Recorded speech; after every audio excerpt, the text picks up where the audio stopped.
Halo pemirsa JPR TV dari Sabang sampai Merauke, dari Miangas hingga Pulau Rote. Bertemu kembali dengan saya Anggria Ratri dalam kanal siaran berita pemerintah.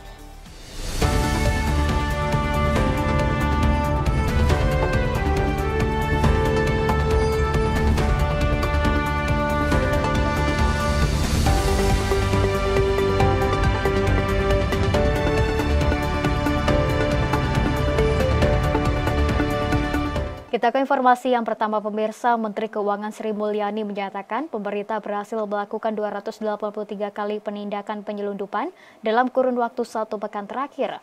Berbagai jenis komoditas mulai dari tas garmen tekstil, mesin elektronik, rokok, miras hingga narkotika dengan total kerugian negara diprediksi mencapai 10,3 miliar rupiah. Dalam rangka mendukung program Astacita Presiden Republik Indonesia serta mewujudkan tugas Deks Pencegahan dan Pemberantasan Penyelundupan yang diketuai Menteri Koordinator Bidang Politik dan Keamanan serta melalui sinergi bersama Bea Cukai, Polri, Kejaksaan, TNI, dan Kementerian Lembaga terkait. Pemerintah berhasil melakukan 283 kali penindakan penyelundupan dalam kurun waktu 4 hingga 11 November 2024. Menteri Keuangan Sri Mulyani dalam konferensi pers di Jakarta menyampaikan ada berbagai jenis komoditas yang berhasil diselamatkan oleh pemerintah dengan total kerugian negara diprediksi mencapai 10,3 miliar rupiah. Ini hanya dalam kurun waktu 1 minggu antara tanggal 4 hingga 11 telah dilakukan 283 kali penindakan penyelundupan, terutama dikaitkan dengan komoditas garmen, tekstil, mesin elektronik, rokok, miras, dan narkotika dengan perkiraan nilai mencapai 49 miliar dalam 1 minggu dan potensi kerugian negara 10,3 miliar yang masih di dalam proses penyelidikan. Menteri Koordinator Bidang Politik dan Keamanan Budi Gunawan menegaskan bahwa penindakan penyelundupan ini merupakan bukti keseriusan pemerintah dalam menjaga industri dalam negeri dan mencegah kerugian negara. Budi menyebut pemerintah telah memetakan modus operandi yang digunakan pelaku penyelundupan seperti ketidaksesuaian dokumen, ekspor-impor ilegal, penyalahgunaan free trade zone termasuk mekanisme pencucian uang. Sekali lagi ini merupakan bukti keseriusan daripada pemerintah. Tentunya dengan pelaksana seluruh kementerian lembaga yang telah disebutkan tadi, yang saat ini telah hadir bersama-sama melakukan sinergi, kemudian kerjasama telah terpadu di dalam pemberantasan penyelundupan. Karena pemerintah, sebagaimana target yang telah dicanangkan, ingin menciptakan iklim ekonomi yang sehat sekaligus memastikan keadilan bagi seluruh pelaku usaha industri di dalam negeri kita. Pemirsa, Kementerian Komunikasi dan Digital memperkuat kerjasama dengan Otoritas Jasa Keuangan untuk memantau aktivitas ilegal keuangan. Menteri Komunikasi dan Digital Mutia Hafid menegaskan pelaku yang tengah dipantau aktivitas rekeningnya akan secara otomatis dilakukan pemblokiran apabila terindikasi aktivitas yang berkaitan dengan judi online.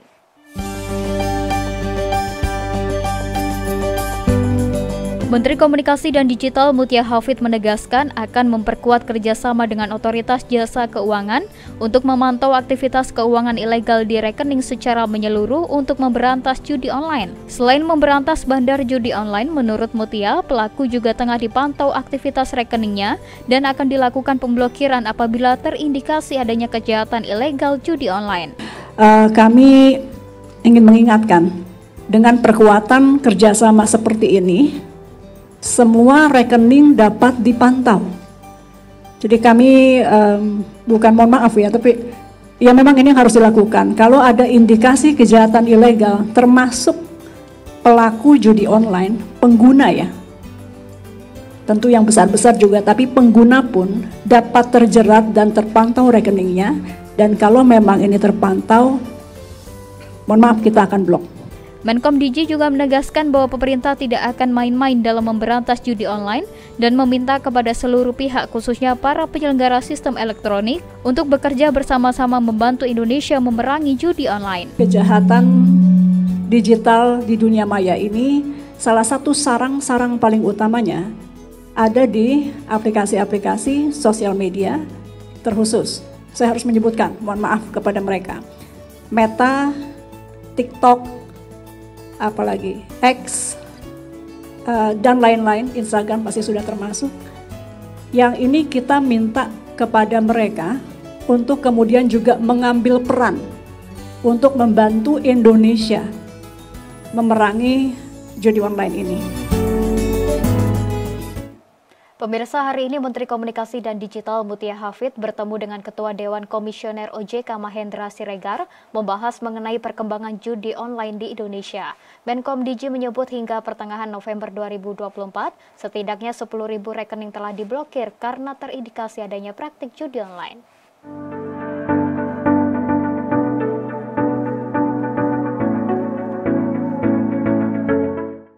Kementerian Komunikasi dan Digital bersama Otoritas Jasa Keuangan berkomitmen terus memperkuat sinergitas dalam memberantas praktik judi online secara menyeluruh di Indonesia. Ketua Dewan Komisioner Otoritas Jasa Keuangan Mahendra Siregar dalam konferensi pers di Jakarta menyatakan, menekankan pentingnya peningkatan literasi keuangan digital bagi masyarakat agar dapat terhindar dari risiko terjebak pinjaman online ilegal dan aktivitas judi online yang berpotensi merugikan. Melalui berbagai program edukasi dan sosialisasi, diharapkan masyarakat mampu lebih kritis dalam memilih layanan keuangan digital serta menjauhi segala bentuk aktivitas yang dapat merugikan finansial mereka. Sebagai regulator, OJK berkomitmen untuk terus mengawasi dan menindak pelaku layanan keuangan ilegal yang merugikan masyarakat.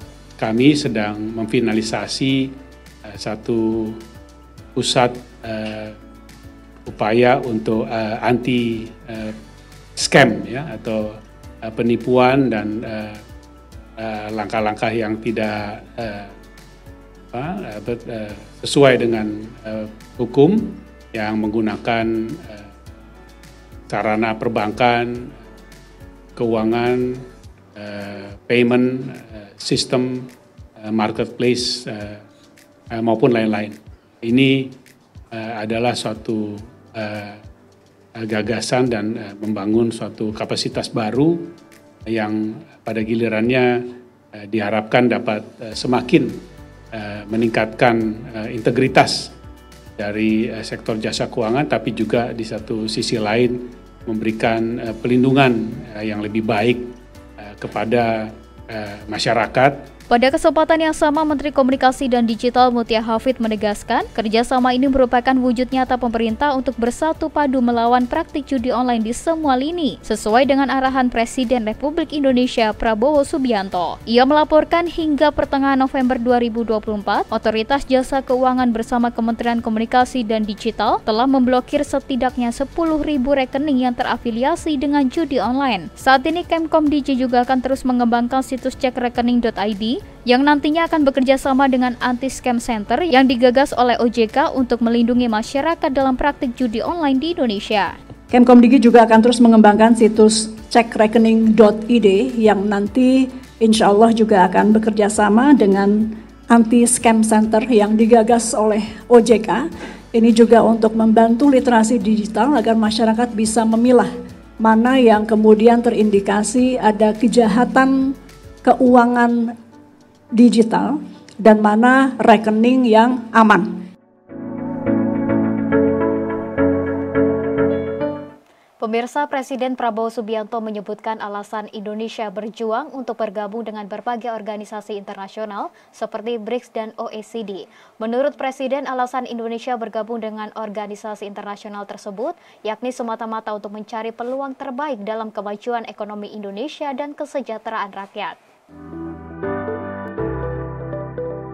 Presiden Prabowo Subianto dalam keterangannya kepada awak media di Amerika Serikat pada Kamis 14 November 2024 menyampaikan alasan Indonesia ingin bergabung dalam beberapa forum internasional seperti Aliansi Ekonomi Brasil, Rusia, India, China, dan Afrika Selatan atau BRICS, dan Organization for Economic Cooperation and Development atau OECD, yakni semata-mata untuk mencari peluang terbaik dalam kemajuan ekonomi Indonesia dan kesejahteraan rakyat.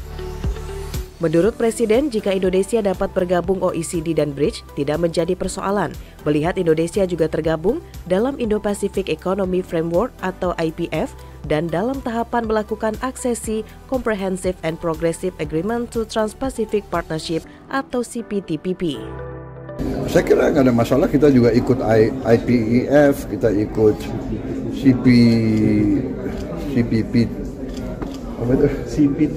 CPTPP, ya.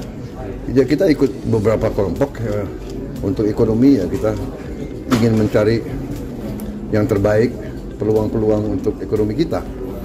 Kita harus memikirkan kesejahteraan rakyat kita, kan. Saat ini Indonesia sudah mengajukan lamaran untuk bergabung dengan Organisasi Kerjasama Multilateral Bridge Plus. Sementara itu, Indonesia juga sedang melakukan aksesi menjadi anggota OECD. Sebelumnya, Presiden Amerika Serikat Joe Biden mendukung upaya RI untuk mempercepat permohonan aksesi OECD.